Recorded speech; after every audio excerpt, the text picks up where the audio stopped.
For the people in the audience, the ones that are looking for jobs or may not be looking for jobs anymore, or are long-term unemployed or just short-term unemployed, what is wrong? What is fundamentally wrong that it's taking so long? I think part of it has to do with, it seems to be the case that whenever you have a recession brought to you by a financial collapse, this happens. Why?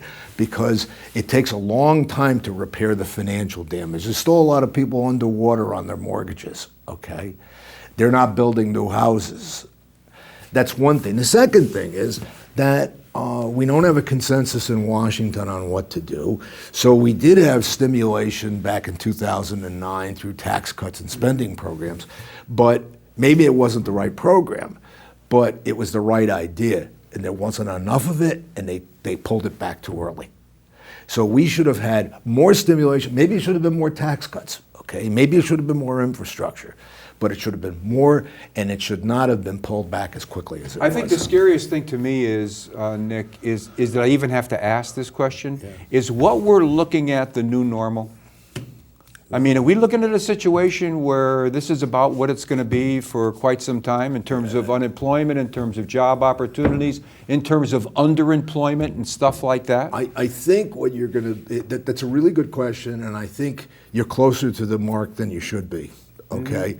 As we look forward over the next, let's say, 4 or 5 years, it's going to be moderate growth. Nick, I mean, take a look out here. Look at the whole camera crew. Look at everybody back there. Everybody we've got in here, a lot of people, right, to do the show. Most of them are young, and most of them are going to be graduating within the next 2 or 3 years. I mean, what's the prognosis for them? The job market, unfortunately, is going to be very challenging as far as the eye can see. When I say challenging, by that I mean instead of having, if you want to go back to the great days of the late 60s in Connecticut, where if you could breathe, you could get a job. Right. Pratt and Whitney was running through. It's true. You know, really good. And those days seem to be gone forever. Well, and along with the manufacturing base that went with it. And we can get into that, Nick. But, I mean, the other thing, too, is, I mean, it's not only the young people, this end of the spectrum, it's also people who are older, who normally in a good economy, to your point, would cash in the equity in their home and go retire somewhere, which would open up jobs. And a lot of these people now are saying, you know what, I cannot afford to leave work. I have to stay in work. So they wind up blocked for 2 reasons. There's not enough jobs, and people like me aren't leaving. So if we had a normal recovery, okay, we should have had another 10 million jobs today. And what would have happened then is that, yeah, the unemployment rate wouldn't look a lot different, but it would have been better because it would have gone down, not because people dropped out, but because people were finding jobs and getting off the dole, as it were. And then we've permanently increased things like Social Security, disability, because once people exhausted their their unemployment benefits, they go on disability. Once they're on disability, they never come off. Part of the reason is you get medical care from it. Nick, the numbers are extraordinary. I mean, it's almost like an entitlement-dependent society. Anyway, I know you don't like to be asked political questions, but if this were the private sector, right, and I was the president of a company, and you were interviewing me as the chairman of the board, and I came to you and said, I want that president's job, Nick, right? And you say to me, well, Jim, this company needs to be turned around. If I hadn't turned around at 6 years later, would I still be your president? No. I mean, I well, think then, what? Well, I think the difference is we elect presidents for 4-year terms, okay? But, you know, I think the same thing is true of the Congress. We're not just simply talking about the White House. You mean with its 9% approval rating? You know, to me, I think part of it is we both have enough years under our belt to remember. 2 of my big heroes, okay, were Tip O'Neill, okay. All politics is local. And what's his name there, Rogers, the guy who was the Secretary of State and all that. Yeah, right, I know who you mean. Right, and these are from different parties, and yet they understood how to make a deal. Someday it's your turn to win, someday it's my turn to win. And winning doesn't mean demolishing the opposition. It means that the opposition has to come back and live another day. We haven't figured that out yet. The day of yet. the quid pro quo is gone, Nick. It's just gone. You know, bring back the smoke-filled rooms. Bring back the smoke-filled So Nick, let's turn from the national economy, let's turn to the state of Connecticut, Yeah. right? When you look at the articles versus listening to what the political people say from time to time, virtually all of the indices that we see show Connecticut at the bottom. I beg to differ. You've seen a different indice than I have? I think Jersey's doing worse. New Jersey is worse? Right. Okay, well, that's a compared to, Nick. Yeah, I mean, if you were going to ask me how is Connecticut doing, I would say compared to. I was going to say compared to what? But we are. I mean, we are close to the bottom in terms of job growth. I jotted down a couple of numbers that I think are interesting. Go ahead.